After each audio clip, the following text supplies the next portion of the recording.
que se assistem são ou não são mais de substituição do que propriamente de inovação? Não há nenhuma empresa que faça substituição de equipamentos sem ao mesmo tempo modernizar. Senão, o empresário seria um tonto, estaria a substituir uma máquina que comprou há 5 anos atrás, claro, por outra máquina não a mais moderna, mas igual àquela que comprou há 5 anos atrás. Isso não se verifica. Portanto, o chamado investimento de reposição ou de substituição é sempre também investimento de modernização. Sempre. O investimento de expansão também é de modernização.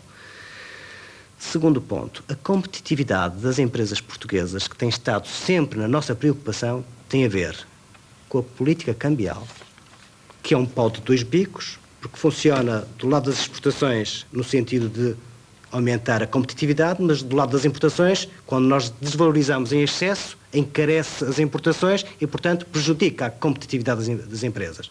Depende também dos encargos financeiros. E os encargos financeiros desceram significativamente em 86 e vão continuar a descer, não ao mesmo ritmo, em 87. Mas o que se passou em 86 e vai voltar a acontecer em 87 é que os encargos financeiros das empresas portuguesas, em termos nominais, decrescem, ou pelo menos não crescem. E, finalmente, o terceiro fator importante da competitividade são os encargos salariais. E aí, com a política de rendimentos do Governo, e graças à clarividência que as forças sindicais estão demonstrando em Portugal, e refiro-me à União Geral de Trabalhadores, graças ao comportamento dos salários nos próximos anos será de moderação, de modo a permitir um crescimento da produtividade e um crescimento do produto, sem excessivo crescimento dos salários. Porque, como temos dito muitas vezes, salários altos demais implicam menos investimento, implicam menos emprego, mais desemprego. Sr. Ministro, o plano a médio prazo do Governo, o plano para 87 foi derrotado e o plano a médio prazo o Governo retirou da Assembleia da República, portanto atualmente... Não, vai desculpar-me, o Governo nunca apresentou uma proposta de lei de plano do ano de 87. Apresentou um plano para o ano de 87? Não, desculpe, não apresentou. Apresentou as grandes opções do plano. O Governo apresentou grandes opções do plano a médio prazo, 87-90, e depois, por solicitação da Assembleia da República para não atrasar os trabalhos, fez um extrato desse documento muito de médio bem, prazo. Com reflexo em 87. Com reflexo em 87. Que apresentou e que foi chumbado. Não, a Assembleia da República, a partir desse extrato, ela própria fez uma proposta de lei e depois, para 87, e depois aprovou a lei. Mas isso, olha, não afeta... é uma questão um bocadinho formal. Mas não afeta em nada, eu queria absolutamente chegar em nada. exatamente às mesmas consequências. Portanto, retirou o plano para médio prazo. O Governo retirou o plano a médio prazo da Assembleia da República. Bom, também o Sr. Ministro do Plano tem dito, o Governo não tem plano, mas tem planeamento, o que dá um pouco a ideia que o plano, enfim, acaba por não ser obrigatória a passagem pelo Parlamento. Materializado numa mas, entretanto, lei não é fundamental. O Ministro Miguel Cadilho fez uma coisa com uma designação absolutamente excepcional, que eu vou passar a ler. Programa de Correção Estrutural do Déficit Externo e Desemprego. Não sei o que o Sr. Ministro foi lembrar de uma designação tão extensa, que é dificílimo para nós. Sim, bom, também acho que sim. O que eu lhe queria perguntar é isto. Este programa não estava incluído no plano, e daí que seja legítimo perguntar se isto é uma alternativa ao plano derrotado ou se temos um governo e 2 planos. Olha, deixe-me corrigir primeiro uma afirmação que fez. Nas grandes opções do plano para médio prazo está uma referência expressa e uma remissão para o PCDED. Mas o PCDED, ou este programa, enfim, não estava junto ao plano, não ia anexo. Não tinha que estar. Precisamente, as grandes opções do plano não entra assim a nível tão específico e tão detalhado como seria a inclusão do próprio PCDED no plano, nas grandes opções do plano. Depois, o PCDED não só está referido devidamente e desenvolvidamente, tanto quanto era possível, nas grandes opções do plano de médio prazo, mas também já figurava no programa do Governo, e de tal modo que a Assembleia da República, na lei das grandes opções do plano para 1986, resolveu fazer referência expressa ao PCDED. Na altura, era só PSED, porque não falava do desemprego. Sr. Ministro, então não é uma alternativa ao plano derrotado? De modo nenhum. Mas porquê é que há de concluir uma coisa dessas?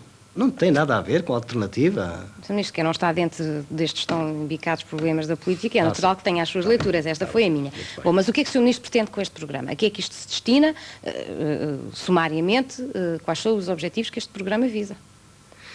Bom, a economia portuguesa tem alguns problemas estruturais, isto é, que já existem há longos anos entre nós e continuarão a existir se nós não os atacarmos com uma estratégia plurianual. 2 problemas, pelo menos, têm caráter estrutural. Um é o déficit das contas externas e o outro é o desemprego. A inflação também tinha algo de muito estrutural, mas já provamos que a inflação está dominada e vai deixar de ser problema dentro de muito pouco tempo. Então, quanto ao desemprego e quanto ao déficit das contas externas, achamos que deveríamos fazer um programa que incluísse medidas fundamentais de política económica, incluísse também sinais expressivos para os nossos agentes económicos, para as nossas empresas.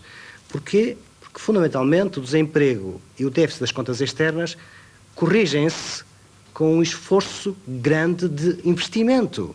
Quem investe são os empresários. Então, o PCDED destina-se a dar, por um lado, sinais aos empresários portugueses.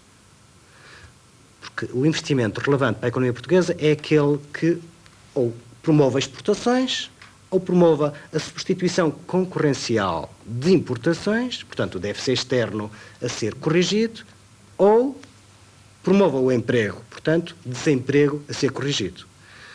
Dir-me-ão, mas não há conflito entre a correção do déficit externo e a correção do desemprego? Não há, tendencialmente não há, porque o investimento que serve este objetivo da correção das contas externas também serve, tendencialmente, repito, o objetivo da correção do desemprego. Na economia portuguesa, as vantagens comparativas, isto é, aquilo que a economia portuguesa pode fazer melhor e vender melhor do que o estrangeiro, é no sentido, as vantagens comparativas são no sentido das atividades que não sejam capital intensivas, isto é, onde o fator trabalho tenham um peso importante, de modo que uma coisa serve a outra. E, portanto, vai ser um sistema de incentivos a esses setores detectados como prioritários ou, digamos, mais favoráveis nesse sentido que falou, que vai ser publicado? Sim, o PCDED tem um conjunto de incentivos fiscais e financeiros que se dirigem precisamente ao investimento relevante para a correção das contas externas e do desemprego. Quando é que esse programa vai sair? O programa está praticamente concluído, estamos na 3ª versão do programa, deverá ir a Conselho de Ministros em fevereiro próximo. Sr. Ministro, estamos praticamente a chegar ao fim do nosso tempo para esta entrevista. Eu gostaria de dar a oportunidade ao Pérez Metelo e ao Joaquim Pedro fazerem uma última pergunta. Joaquim Pedro. Sr. Ministro, o vestuário e calçado continuam a fugir às regras e aos objetivos que o Governo traçou para a inflação e não é só de agora, aliás, desde há pelo menos 3 anos que o vestuário e calçado cresce, aumenta de preço